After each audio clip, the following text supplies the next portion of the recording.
যেভাবে লেখা আছে আমি সেভাবেই পড়ছি। প্রিয় রাসেল ভাই, আসসালামু আলাইকুম। আমি হুমায়রা বলছি, মিরপুর, ঢাকা থেকে। কিছুদিন আগে প্রচারিত উল্টোকরণের ঘটনা সবাই অনেক পছন্দ করেছেন। সবার কমেন্ট পড়ে তাই মনে হলো। আমারও ভালো লেগেছে ঘটনাটা। এই ঘটনাটা শুনে আমারও একটা ঘটনার কথা মনে পড়ে গেল, যেটা উল্টোকরণ কিনা জানি না। আমার কাছে মনে হলো কিছুটা সেরকমই। যদি ভুল হয় তবে লিসেনারগণ আমাকে ক্ষমা করবেন। ঘটনাটা আমি শুনেছি বেশ কিছুদিন আগে আমার এক রিলেটিভের কাছে। আমার সাথে কিংবা আমার রিলেটিভের সাথে ঘটা কোনো ঘটনা নয়, বলতে পারেন থার্ড হ্যান্ড ঘটনা। আসলে যারা ভৌতিক ব্যাপারগুলো বিশ্বাস করে তারা বোধহয় সব জায়গাতেই ভৌতিক কিছু খুঁজে বেড়ায়। আমিও তার ব্যতিক্রম নই। তাই যেখানেই যাই, সুযোগ পেলেই এইরকম ঘটনা শোনার চেষ্টা করি। ঘটনা ঘটেছে যে পরিবারের সাথে, তারা মুসলিম কিন্তু বাঙালি নয়, থাকেন অস্ট্রেলিয়ার সিডনিতে এবং তারা লেবানিজ বংশোদ্ভূত। আপনি হয়তো জানেন অস্ট্রেলিয়ায় প্রচুর লেবানিজ বসবাস করে। সেরকমই একটা ফ্যামিলি যার সাথে ঘটনাটি ঘটেছে। কথা না বাড়িয়ে চলে যাচ্ছি মূল ঘটনায়। আমার রিলেটিভ যেভাবে বলেছে আমি সেভাবেই শেয়ার করছি।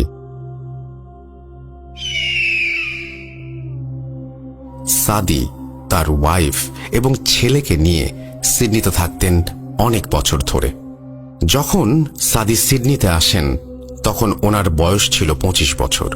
উনি একটা ইউনিভার্সিটিতে পড়াতেন, আর সেখানেই পরিচয় হয় জয়তুনের সাথে। জয়তুন এবং আজিজা ছিল কাজিন। তারাও একই ইউনিভার্সিটিতে পড়তেন। সাদির সবসময়ই জয়তুনকে অনেক ভালো লাগত, আর সেই কথা একদিন সে আজিজাকে বলে। আজিজাকে রিকোয়েস্ট করে যেন জয়তুনকে এই ভালোবাসার কথাটা সে জানিয়ে দেয়। কিছুদিন পার হয়ে গেল, কিন্তু জয়তুনের কাছ থেকে হাঁ বা না সূচক কোনো উত্তর না আসায় সাহস করে উনি নিজেই জয়তুনকে মনের কথা বলে দিলেন। জয়তুন কোনো প্রকার ভনিতা ছাড়াই হ্যাঁ সূচক জবাব দিল। এরপর কিছুদিন পার হয়ে যায়।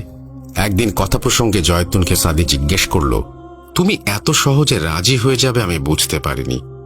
আজিজা কি তোমাকে আমার বিষয়ে কিছু বলেছিল? জয়তুন অবাক হয়ে বলল, তুমি কি বলছো? আজিজা আমাকে কি বলবে? কেন? আমাদের বিষয়? আমি আজিজাকে দিয়ে তোমার কাছে প্রস্তাব পাঠিয়েছিলাম। কই, ও তো আমাকে কিছু বলেনি। দুজনে একটু অবাক হলো এবং সাদি বলল, বাদ দাও, আমরা দুজন একসাথে আছি, এটাই বড় কথা। আগেই বলেছি আজিজা এবং জয়তুন সম্পর্কে বোন হওয়ায় ওরা একই বাসায় থাকত। বছরখানেক পর সাদির পড়াশোনা কমপ্লিট হয়। এরপর তাদের রিলেশনের বিষয়টি তাদের ফ্যামিলিতে জানালো এবং বলল, আমরা বিয়ে করতে চাই। দুজনের ফ্যামিলি ওদের সম্পর্ক মেনে নিল এবং বিয়ের ব্যবস্থা করে দিল। এর বছরখানেক পার হতেই তাদের একটা ছেলে হলো। সাদি একটি প্রাইভেট প্রতিষ্ঠানে চাকরি করত এবং শুক্রবারে সিডনির একটা মসজিদে ইমামতি করত। অস্ট্রেলিয়ার সিডনিতে অনেক জায়গায় মসজিদগুলোতে লেবানিজ বা বাঙালি প্রভাব আছে। উনি যেহেতু ভালো কোরআন তেলাওয়াত করেন এবং ধর্ম সম্পর্কে ভালো ধারণা ছিল, তাই ওনাকে সবাই শুক্রবার জুম্মার নামাজ পড়ানোর অনুরোধ করেছিল এবং সেই থেকে উনি কন্টিনিউ করে আসছিলেন। ওনার আরও একটি বৈশিষ্ট্য ছিল, যেটা বংশক্রমে পাওয়া। জিনে ধরা মানুষের তদবির করতে পারতেন তিনি। উনি প্রফেশনালি করতেন না, কিন্তু মাঝে মাঝে এটা করতেন নিতান্ত কারো অনুরোধ থাকলে, এবং ওনার কিছু আধ্যাত্মিক ক্ষমতা ছিল সে কারণেও। সাদি যে অফিসে চাকরি করত সেখানেই কোইন্সিডেন্টালি আজিজারও চাকরি হয়ে যায়। চাকরির সুবাদে প্রতিদিনই আজিজার সাথে সাদির দেখা হয়ে যেত। একদিন কথা প্রসঙ্গে সাদি আজিজাকে জিজ্ঞেস করল, তুমি জয়তুনকে আমার কথা কিছু বলনি? এই কথা শুনে আজিজা রহস্যময় হাসি দিয়ে চলে গেল। সেদিন আর জানা হলো না। পরের দিন শুক্রবার সাদি জুম্মার নামাজ পড়ানোর পর মসজিদ সংলগ্ন কবরস্থানের কাছে এসে বাসায় যান। ওই বাসায় তার পরিচিত একজন গোরখোদক, যিনি কিছুটা অসুস্থ ছিলেন। লিসেনার গোরখোদক সম্পর্কে আগেও আশা করি শুনেছেন, তারপরেও বলি, যিনি কবর খোঁড়ার কাজ করেন তাকে গোরখোদক বলা হয়। এই লোকের নাম ছিল আসগর আলী। তো ঘরের কাছাকাছি যখন পৌঁছান তখন যে অবাক করা বিষয়টা ঘটে সেটা দেখার জন্য আসলে সাদি মোটেও প্রস্তুত ছিলেন না। উনি দেখতে পান ওই ঘর থেকে আজিজা বের হয়েছে আর সাদিকে দেখার পর দ্রুত ওই স্থান থেকে চলে যাচ্ছিলেন। কয়েকবার ডাক দেবার সত্ত্বেও আজিজা কোনো রেসপন্স করেনি। আসগরের বাসায় যাওয়াটা অস্বাভাবিক বিষয় না, বিষয়টা হলো ওই লোক সাদির পরিচিত, কিন্তু আজিজা কেন ওই লোকের কাছে গেল? উনি কালো জাদু, জিন, ভূত জাতীয় সমস্যা এবং কবর খোঁড়ার কাজ ছাড়া তো কিছু করেন না। আজিজার বিষয়ে মনে এক প্রকার শঙ্কা নিয়ে সাদি আসগরের বাসায় প্রবেশ করলেন। আসগরকে জিজ্ঞাসা করেন ওই মহিলা কি কারণে এখানে এসেছিল। প্রথমে উনি এ বিষয়ে কিছু বলতে চাননি, পরে অনেক অনুরোধ করার পর একটি কাগজ দেখান।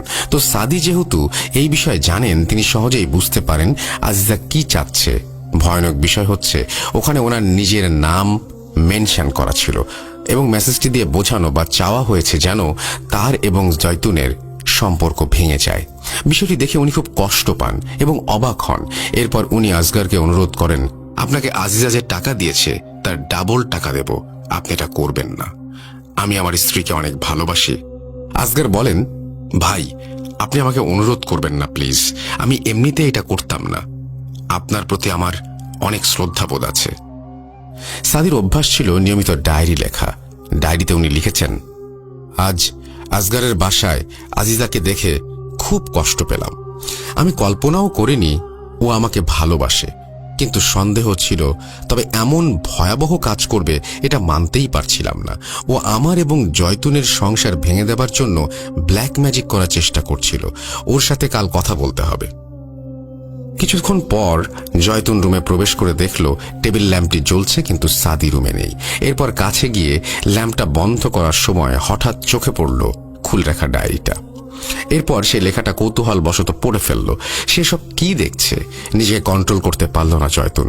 প্রচন্ড রাগ, কষ্ট, ঘৃণা কাজ করছিল তার মনের ভেতর।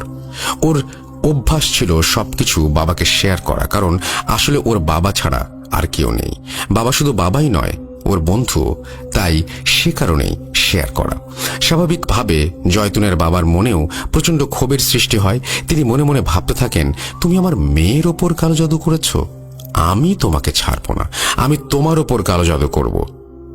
এরপর যেরকম প্ল্যান করেছিল সেরকম বড় একজন তান্ত্রিকের কাছে যান তারা এবং সবকিছু খুলে বলেন। তান্ত্রিক বলল, আপনি ব্ল্যাক ম্যাজিক করতে চান? আপনি যাকে ব্ল্যাক ম্যাজিক করতে চান তার চুল, নখ এবং কিছু ব্যবহৃত জিনিস নিয়ে এসে আমার সাথে দেখা করবেন। এদিকে জয়তুনের অনেক মন খারাপ দেখে ওকে এবং ছেলেকে নিয়ে বাইরে ঘুরতে যায় সাদি। সাদির ডায়েরির বিষয়ে কিছুই জয়তুন জিজ্ঞাসা করেনি, কিন্তু মনে মনে অনেক কষ্ট পাচ্ছিল। রাস্তায় সাদি নিজেই ড্রাইভ করছিল, অনেক জোরে গাড়ি চালাচ্ছিল। কিছু দূর যাওয়ার পর কিছুটা পাহাড় ঘেরা একটা নির্জন রাস্তায় পৌঁছায় তারা। হঠাৎ রাস্তার মাঝখানে একটা কালো ছায়ার মতো তারা দেখতে পেল। ওনার কাছে অবয়বটা আজিজার মতোই মনে হলো। উনি একটু অন্যমনস্ক হয়ে যান, অজান্তেই হার্ট ব্রেক করেন এবং গাড়ি নিয়ন্ত্রণ হারিয়ে উল্টে যায়। প্রচন্ড ধাক্কায় উনি বেহুশ হয়ে যান। কিছু সময় পর যখন হুঁশ ফিরে আসে, উনি দেখতে পান তার প্রাণপ্রিয় ছেলে এবং জয়তুন পড়ে আছে রাস্তায় রক্তাক্ত অবস্থায়। এই দৃশ্য দেখে উনি আবার বেহুশ হয়ে পড়ে যান। এরপর ওনার যখন হুঁশ আসে তখন তিনি নিজেকে আবিষ্কার করেন হাসপাতালের বেডে। উদ্বিগ্ন হয়ে সবার কাছে জানতে চান, আমার ছেলে, আমার ওয়াইফ কোথায়? ওনার বাবা জানান, ওরা আর বেঁচে নেই। তোমাদের মসজিদের কাছে যে কবরস্থান আছে ওখানে দাফন করা হয়েছে। এরপর হসপিটাল থেকে বেরিয়ে বাসায় না গিয়ে কবরস্থানে যান তিনি এবং স্ত্রীর কবর জিয়ারত করেন। হঠাৎ উনি দেখতে পান ওনার ছেলে ওনার পাশে বসে আছে। আবেগে উনি ছেলেকে জড়িয়ে ধরেন। এমন সময় চোখ পড়ে আসগরের দিকে। আসগর কেমন যেন ভয়ার্ত চোখে তার দিকে তাকিয়েছিল। কাছে ডাকতে আসগর তাকে প্রশ্ন করে, ভাই আপনি কার সাথে কথা বলছেন? উত্তরে সাদি বলেন, কেন, আমার ছেলে। আসগর খুব অবাক হয়ে বলে, আপনার ছেলে তো মারা গেছে, আপনার পাশে তো কেউ নেই। আমি নিজে তার কবর খুঁড়েছি।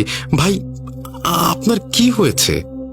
এরপর আসগর সাদিকে প্রশ্ন করেন, আপনি তো এসব বিষয়ে অনেক ধারণা রাখেন, আপনার কি মনে হয় আপনার ছেলে আর ভাবির মৃত্যু কি স্বাভাবিক? আমার কাছে কিন্তু মনে হয় না। আমি আপনাদের পিছনে একটি কালো ছায়া দেখতে পেয়েছিলাম, যেটা ছিল ভাবির। সাদিরও সেই কথাই মনে হচ্ছিল। আসগরের সাথে কথা না বাড়িয়ে উনি বাড়ির দিকে যাচ্ছিলেন আর মনে মনে ভাবছিলেন, তাহলে কি আজিজা অন্য কারো মাধ্যমে কাজ করিয়েছে, যার ফলেই আমার ছেলে এবং ওয়াইফ মারা গেল? এদিকে জয়তুনের বাবা পাগল প্রায় তার একমাত্র কন্যা এবং নাতনির বিদায়ে। এবার সে দৃঢ় প্রতিজ্ঞাবদ্ধ হল আজিজার বিষয়ে, কারণ এবার সে নিশ্চিত এ কাজ আজিজা ছাড়া কেউ করেনি। দুদিন পরেই সে তান্ত্রিকের কাছে তার চাওয়া জিনিসগুলো নিয়ে উপস্থিত হয় আর তাকে জানায় তার মেয়ে অ্যাক্সিডেন্টের ঘটনা। তান্ত্রিক বললেন, এবার কোনো জিন নয়, আপনার মেয়ে কারিনকে দিয়েই ওকে শাস্তি দেওয়াতে পারেন। যদি আপনি আজিজার এই সমস্ত জিনিসগুলো আপনার মেয়ের লাশের মুখের ভেতর দিয়ে সেলাই করে দিতে পারেন, এবং আরো কিছু রিচুয়াল আছে যেগুলো করলে পরে কারিন বসে আসবে। উনি কথা মতো সব কাজ করলেন। সত্যি কথা বলতে, একজন ইনোসেন্ট মানুষ তার আপনজন হারালে কতটা অ্যাগ্রেসিভ হতে পারে তার জলজান্ত প্রমাণ হলো জয়তুনের বাবা। তাই ভয়ঙ্কর কাজ তার মতো মানুষের পক্ষে অনেক কঠিন ছিল, কিন্তু মেয়ের মৃত্যুর প্রতিশোধের কাছে বিষয়টি নিতান্তই নগণ্য ছিল। তান্ত্রিক জয়তুনের বাবাকে বললেন, আপনার সব কাজ শেষ, এখন বাড়ি যেতে পারেন, এখন শুধু অপেক্ষার পালা। কারিনদের সম্পর্কে হয়তো কম বেশি সবাই জানেন। কারিনরা সবসময় অপেক্ষায় থাকে কখন মানুষ তাকে ডাকে এবং নিজের ঈমান নষ্ট করে। কারিনদের কাজই হচ্ছে মানুষকে ধোঁকা দেওয়া। যুগে যুগে কারিনরা ধোঁকা দিয়েছে এবং ভবিষ্যতে পৃথিবী ধ্বংস হওয়া পর্যন্ত তারা মানুষকে ধোঁকা দিয়ে যাবে। এরপর কিছুদিন পার হয়, সাদি কিছুটা স্বাভাবিক হন এবং অফিসে নিয়মিত যাতায়াত শুরু করেন। আজিজার সাথেও দেখা হয়। তিনি ওকে প্রায়ই বলতেন, কাজটা তুমি কেন করলে? আজিজা অবাক হলো আর বলল, কোন কাজ? তুমি কেন জয়তুন এবং আমার ছেলের এত বড় ক্ষতি করলে? বিনিময়ে তুমি কি পেলে? আমাকে কি পাবে বলে মনে হয়? কখনোই না। আজিজা বলল, এগুলো আপনি কি বলছেন? আমি তো কিছুই করিনি। করতে গিয়েছিলাম, কিন্তু আপনাকে দেখে অনেক বেশি লজ্জিত হয়েছিলাম, তাই আর কিছুই করিনি, এবং আসগর ভাইও আমাকে কিছু জানায়নি। আজিজা মন খারাপ করে অফিস থেকে বাসায় ফিরছিল নিজেই ড্রাইভ করে। ফেরা পথে একে টানেল পার হতে হয় তার সব সময়। আজ টানেলের ভেতর প্রবেশ করতে হঠাৎ গাড়িটা বন্ধ হয়ে যায়। বিষয়টা খুব অবাক করা ছিল, কারণ গাড়ির সবকিছুই ঠিকঠাক ছিল এবং ট্যাঙ্ক ফুল ছিল। গাড়ি তো বন্ধ হয়ে যাওয়ার কথা না। এরপর ওনার ফ্রেন্ডকে ফোন করে লোকেশনটা জানালো এবং বলল, আমাকে একটু পিক করতে পারবা? কিছু সময় পার হয়ে যায়, কিন্তু কোনো গাড়িও আশেপাশে দেখা যাচ্ছিল না যে কারো লিফট চাইবে। তবুও চেক করার জন্য যখনই ডোর খুলে বাইরে পা দিল, কেমন একটা ভারী ফিল হতে লাগলো। গা শিউরে উঠল। ভয়ে ভয়ে গাড়ির পেছনের ব্যাগডালা খুলতে যাবে, তখনই টক টক করতে করতে একটা ছোট বল এসে তার পায়ের কাছে থামলো। উনি ভয়ে ভয়ে বলল, এনিবডি হিয়ার? কোথাও থেকে কোনো রেসপন্স আসলো না। এবার বলটার দিকে তাকালো এবং বোঝার চেষ্টা করলো বলটা কেমন যেন পরিচিত লাগছে। মনে পড়ল, এটা তো জয়তুনের ছেলের বল। এটা এখানে কিভাবে আসলো? তৎক্ষণাৎ তার পায়ের আওয়াজ পেতেই মুখ তুলে তাকাতেই দেখতে পেল জয়তুনের ছেলেকে। তার সেই সুন্দর মুখটা থ্যাতলানো অবস্থায় গুটি গুটি পায়ে এগিয়ে আসছে তার দিকে। ওহ, কি ভয়ঙ্কর দৃশ্য! কোনো কিছু না ভেবে এক দৌড়ে গাড়িতে এসে দরজা লাগিয়ে দিল এবং ভয়ে কাঁপতে লাগলো এবং বলতে লাগলো, এটা আমি কি দেখলাম? হে আল্লাহ, আমাকে ক্ষমা করো। যা দোয়া জানে সব পড়তে শুরু করলো এবং দোয়া পড়তে পড়তে অজ্ঞান হয়ে পড়ল। এরপর ওনার বন্ধু এসে ওনাকে সেখান থেকে উদ্ধার করে সেন্সলেস অবস্থায়। আসলে এরকম সিচুয়েশনে না পড়লে ব্যাপারটা কতটা ভয়ঙ্কর সেটা বোঝা মুশকিল। ওই দিন থেকে এরকম ইনসিডেন্টস তার সাথে সবসময় ঘটতেই লাগলো, যা তাকে আস্তে আস্তে মানসিকভাবে বিপর্যস্ত করে ফেলল। সবসময় তার আশেপাশে জয়তুন বা তার ছেলেকে দেখতে পেত। সে সবসময় শুধু একা একা চিৎকার করে বলতো, জয়তুন, আমি তোর কোনো ক্ষতি করিনি, আমাকে ছেড়ে দে। আস্তে আস্তে আজিজা তার মানসিক ভারসাম্য হারিয়ে ফেলে এবং জয়তুনের বাবাকে বা আশেপাশে যেই আসতো তাকে আঘাত করত, এমনকি মাঝে মাঝে কামড়ে দিত। অফিস যাওয়া বন্ধ করে দিয়েছে অনেকদিন আগেই। একসময় তার চাকরি চলে যায়। সাদি কিছুই জানে না কি হয়েছে আজিজার। সে ফোন করে তার শ্বশুরকে আজিজার খবর জানায়। শত হলেও তার স্ত্রীর কাজিন এবং কলিগ। জয়তুনের বাবা জানায় তার করুণ অবস্থার কথা। শুনে সাদি আজিজাকে দেখতে যায় এ কি হয়েছে, এ কোন আজিজা, এত ভয়ানক লাগছে কেন? তাকে দেখে যে কেউ আঁতকে উঠবে। সাদির যেহেতু এই সব বিষয়ে পূর্ব ধারণা আছে, তাই সে সহজেই বুঝে যায় কি সমস্যা। এটা যে কোনো শারীরিক অসুস্থতা নয় সেটা তার কাছে স্পষ্ট।